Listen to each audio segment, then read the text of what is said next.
Film ಇದೆ. ಯಾಕಂದ್ರೆ ಇಲ್ಲಿ ಏನಾಗಿದೆ ಅಂದ್ರೆ ವಿದ್ಯಾಪತಿ ಫಿಲ್ಮ್ ನಾವೇನೋ ಅನ್ಕೊಂಡ್ ಬಂದಿದೀವಿ, ಇದು ಒಳಗಡೆ ಎಮೋಷನ್ ಇದೆ, ತುಂಬಾ ಟಚ್ ಆಗಿರೋ ಫೀಲಿಂಗ್ಸ್ ಇದೆ.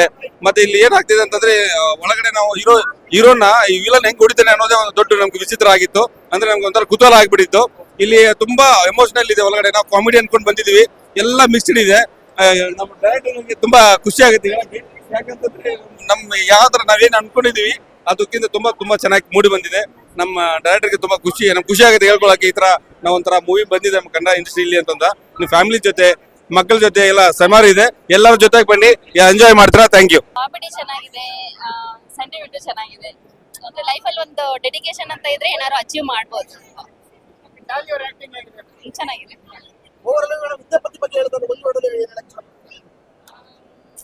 ಏನಂದ್ರೆ ಸುಮ್ಮನೆ ಅನ್ನೆಸೆಸರಿ ಟೈಮ್ ವೇಸ್ಟ್ ಮಾಡಬಾರ್ದು.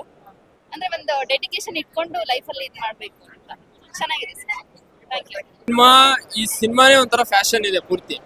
ಫಸ್ಟ್ ಆಫ್ ಆಲ್ ಈ ಸಿನಿಮಾದ ಬಗ್ಗೆ ಹೇಳಕ್ಕಿಂತ ಈಗ ಡಾಲಿ ಸರ್ದಾಗಿರ್ಬೋದು, ನಾಗಕೃಷ್ಣ ಸರ್ ಅವ್ರದ್ದು ಎಲ್ಲಾ ಸಿನಿಮಾಗಿಂತ ಈ ಸಿನಿಮಾನೇ ಒಂದು ಡಿಫ್ರೆಂಟ್ ಇದೆ. ಒಬ್ಬ ಹೆಂಡತಿಗೆ ಈ ತರ ಅವಮಾನ ಆದಾಗ ಯಾರೇ ಆಗಿರ್ಬೋದು, ಒಬ್ಬ ಗಂಡ ಆದವನು ಏನ್ ಮಾಡ್ಬೇಕು ಅನ್ನೋದು ಈ ಸಿನಿಮಾದಲ್ಲಿ ತೋರ್ಸ್ಕೊಟ್ಟಿದ್ದಾರೆ. ವಿಲನ್ ಹೇಗೆ ಹೊಡಿಯೋದಕ್ಕೆ ಹೀರೋನೇ ಆಗ್ಬೇಕಂತ ಏನಿಲ್ಲ. ಇದ್ರಲ್ಲಿ ತೋರ್ಸಿರೋ ಪ್ರಕಾರ ಡಾಲಿ ಸರ್ದಾಗಿರ್ಬೋದು, ಮತ್ತೆ ನಾಗಕೃಷ್ಣ ಅವ್ರದ್ದು ಹೀರೋಯಿನ್ ಆಗಿರ್ಬೋದು, ಪ್ರತಿಯೊಬ್ಬರದ್ದು ಒಂದೊಂದು ಪಾತ್ರನ ತೂಕ ಇದೆ. ಕನ್ನಡ ಸೀನ್ ಆಗಿರ್ಬೋದು, ಎಲ್ಲರೂ ತುಂಬಾ ಚೆನ್ನಾಗಿ ಮಾಡಿದ್ದಾರೆ. ಕನ್ನಡ ಜನತೆ ಬಂದು ಕನ್ನಡ ಸಿನಿಮಾನ ನೋಡಿ ಹರಿಸಿ ಬೆಳೆಸಿ ಅಂತೇಳಿ ಒಬ್ಬ ಕನ್ನಡಿಗನಾಗಿ ಇಷ್ಟ.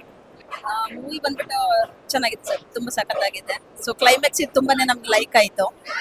ಒಳ್ಳೆ ಒಂದು ಫೈಟಿಂಗ್ ಸೀನ್ ಎಲ್ಲ ಮೂವಿ ಆಗಿರ್ಬೋದು ಎಲ್ಲ ತುಂಬಾ ಚೆನ್ನಾಗಿ ಮಾಡಿದ್ದಾರೆ. ಕರಾಟೆ ಮಕ್ಕಳೆಲ್ಲ ತುಂಬಾ ಚೆನ್ನಾಗಿದ್ದಾರೆ. ಆಮೇಲೆ ನಮ್ಮ ಮಗನು ಸೇರಿಸಿದ್ವಿ ಕರಾಟೆಗೆ, ತುಂಬಾ ಚೆನ್ನಾಗಿದೆ ಸರ್. ತುಂಬಾ ಅವರು ಎಂಟ್ರಿ ಕೊಡೋ ಸೀನೇ ತುಂಬಾ ಚೆನ್ನಾಗಿತ್ತು. ತುಂಬಾನೇ ಲೈಕ್ ಸಾಂಗ್ಸ್ ಮಾತ್ರ ಸೂಪರ್ ಆಗಿತ್ತು ಸರ್. ವಿದ್ಯಾಪತಿ ಟೈಟ್ಲ್ ಹೇಳುವಂಗೆ ತುಂಬಾ ಚೆನ್ನಾಗಿದೆ, ಅದ್ಭುತವಾಗಿದೆ. ಎಲ್ಲರೂ ಸಹ ಒಳ್ಳೆ ಆಕ್ಟ್ ಮಾಡಿದ್ದಾರೆ. ನಾಗಭೂಷಣ್ ಅವರು ಮೊದಲು ಟಗರ್ಪಲ್ಯದಲ್ಲಿ ಮಾಡಿದ್ರು, ಅದಕ್ಕಿಂತ ವಿಭಿನ್ನವಾಗಿ ಈ ಸಿನಿಮಾದಲ್ಲಿ ಮಾಡಿದ್ದಾರೆ. ಅಮಾಯಕ ಆದ್ರೂ ಒಳ್ಳೆ ಕಾಮಿಡಿ ಸೆಂಟಿಮೆಂಟ್ ತುಂಬಾ ಚೆನ್ನಾಗಿದೆ. ಫಸ್ಟ್ ಎಪಿಸೋಡ್ ಅಲ್ಲಿ, ಸೆಕೆಂಡ್ ಎಪಿಸೋಡ್ ಅಂತೂ ದಾಳಿ ಧನಂಜಯ ಬಂದ್ಮೇಲೆ ತುಂಬಾ ಅದ್ಭುತವಾಗಿ ಆಕ್ಟ್ ಮಾಡಿದ್ದಾರೆ. ಒಳ್ಳೆ ಎಕ್ಸ್ಟ್ರಾಡನರಿ, ಇದುವರೆಗೂ ಯಾರು ಮಾಡಿಲ್ಲ ಆ ತರ. ಪ್ರತಿಯೊಬ್ಬ ಆಕ್ಟಿಂಗು ತುಂಬಾ ಚೆನ್ನಾಗಿದೆ. ಸಾಂಗ್ ಇರ್ಬೋದು, ಮೇಕಿಂಗ್ ಇರ್ಬೋದು. ಮತ್ತೆ ಇವರು ನಾಗಭೂಷಣ್ ಅವರು ಅಮಾಯಕರ ಕ್ಯಾರೆಕ್ಟರ್ ಮಾಡಿದ್ದಾರೆ. ಆದ್ರೆ ಮೊದಲನೇ ವಿದ್ಯಾ ಅವ್ರ ಹೆಂಡತಿ ಆದ್ರೂ ಇವನು ಏನು ಆಗಲ್ಲ ಅನ್ನೋದಕ್ಕೋಸ್ಕರ ಸುಳ್ಳು ಮದುವೆ ಆಗ್ತಾನೆ. ಆದ್ರೂ ಅವಳು ಚಾಲೆಂಜ್ ಮಾಡಿ, ನಿನ್ನ ಯಾರಾದ್ರೂ ನನ್ನ ಪತಿನ ಸೇಫ್ ಮಾಡ್ಲಿಲ್ಲ ಅಂದ್ರೆ ನೀನ್ ಯಾರು ಬೇಡ ಹೋಗು ಅಂತ ಕಳ್ಸ್ಬಿಡ್ತಾಳೆ. ಆದ್ರೆ ಅವನು ಇದೆಲ್ಲ ಮೆಟ್ಟಿ ನಿಲ್ತಿ ಕೊನೆಗೆ ಜಯಗಳಿಸ್ತಾನೆ. ತುಂಬಾ ಚೆನ್ನಾಗಿದೆ ಸಿನಿಮಾ, ಸೂಪರ್ ಆಗಿದೆ. Making, song, comedy. ಫಸ್ಟ್ ಅಂತೂ ಕಾಮಿಡಿ ಚೆನ್ನಾಗಿದೆ, ಸೆಕೆಂಡ್ ಅಂತೂ ಎಕ್ಸ್ಟ್ರಾ ಸೆಂಟಿಮೆಂಟ್ ಇದೆ, ಎಲ್ಲ ಇದೆ ಸರ್. ಸಿನಿಮಾ ಸೂಪರ್ ಆಗಿದೆ, ಸಕ್ಕದ ಮಾಡಿದ್ದಾರೆ. 2025 ಬ್ಲಾಕ್ ಬಸ್ಟರ್ ಹಿಟ್. ಡಾಲಿ ಬಗ್ಗೆ ಏನಂದ್ರೆ ಅವರು ಬರ್ಬೇಕಾದ್ರೆ ಹೇಳಿದ್ರು ಬಡವ್ರ ಮಕ್ಕಳು ಬೆಳಿಬೇಕು ಕಂಡ್ರೆ ಅಂತ. ಬಟ್ ಆದ್ರೆ ಅವರು ಬಡವ್ರ ಮಕ್ಕಳನ್ನ ಬೆಳೆಸ್ಕೊಂಡು ತಾನು ಬೆಳ್ಕೊಂಡು ಬಡವ್ರ ಮಕ್ಕಳನ್ನ ಬೆಳೆಸ್ತಾ ಇದಾರೆ. ಅದು ತುಂಬಾ ಗ್ರೇಟ್, ಖುಷಿ ವಿಚಾರ. ನಾಗಭೂಷಣ್ ಸರ್ ಜೊತೆ ನಾನು 2 ದಿನ ಕೆಲಸ ಮಾಡಿದ್ದೀನಿ. ತುಂಬಾ ಒಳ್ಳೆ ವ್ಯಕ್ತಿ ಅವರು, ತುಂಬಾ ಚೆನ್ನಾಗಿದೆ. ಬಡವ್ರ ಮಕ್ಕಳು ಮನೆ ಬೆಳಿಬೇಕ್ರಯ್ಯ, ಬಡವ್ರ ಮನೆ ಹುಡುಗರು ಬೆಳಿಬೇಕು, ಬೆಳೆಸ್ತಾ ಇದಾರೆ. ಅವರು ಬೆಳೀತಾ ಇದಾರೆ, ಬಡವ್ರ ಮನೆ ಮಕ್ಕಳನ್ನು ಬೆಳೆಸ್ತಾ ಇದಾರೆ. ಅದು ತುಂಬಾ ಖುಷಿ. 100 days ಪಕ್ಕ.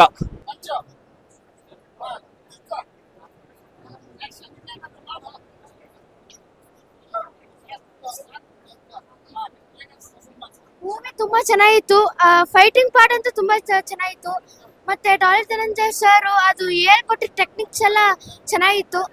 ಅದು ಮುಂದೆ ಕರಾಟೆ ಮುಂದೆಗೆಲ್ಲ ಯೂಸ್ ಆಗುತ್ತೆ, ಸೆಲ್ಫ್ ಡಿಫೆನ್ಸ್ಗೆಲ್ಲ ಯೂಸ್ ಆಗುತ್ತೆ ಅಂತ ಹೇಳ್ತೀನಿ. ಫಿಲಮ್ ಅಲ್ಲಿ ನಮ್ಮ ಸ್ಟೂಡೆಂಟ್ಸ್ ಎಲ್ಲ ಪಾರ್ಟಿಸಿಪೇಟ್ ಮಾಡಿರೋದು ಕಂಪ್ಲೀಟ್ ಆಗಿ. ಎಲ್ಲ ಒಂದು 20 ನಿಮಿಷ ತುಂಬಾ ಚೆನ್ನಾಗಿ ಮಾಡಿದ್ದಾರೆ. 200 ಜನ ಪಾರ್ಟಿಸಿಪೇಷನ್. ಫ್ಯಾಮಿಲಿ ಓರಿಯೆಂಟೆಡ್ ಫಿಲಮ್, ಎಲ್ಲರೂ ಕೂಡ ಬಂದು ನೋಡಿ ಅಂತ ಹೇಳ್ಬಿಟ್ಟು ಹೇಳ್ತೇನೆ. ಎಲ್ಲ ನಮ್ಮ ಸ್ಟೂಡೆಂಟ್ಸ್. ಆರ್ಯನ್ ಮಾರ್ಷಲ್ ಆರ್ಟ್ಸ್ ಅಂತ ಹೇಳ್ಬಿಟ್ಟು ಅಕಾಡೆಮಿ. ಫಿಲಮ್ ತುಂಬಾ ಚೆನ್ನಾಗಿದೆ ಸರ್. ಮೇನ್ ಆಕ್ಷನ್ ತುಂಬಾ ಚೆನ್ನಾಗಿದೆ. Family oriented film. ಸುಮಾರು ಒಂದು 8 ವರ್ಷದಿಂದ ಹಿಡಿದು 18 ವರ್ಷ ತನಕ ಎಲ್ಲ ನಮ್ಮ ಸ್ಟೂಡೆಂಟ್ಸ್ ಇದ್ದಾರೆ. ಅಲ್ಲಿ ಕಾಣಿಸ್ಬೋದು, ಅಷ್ಟು ಜನ ಕೂಡ ನಮ್ಮವರು.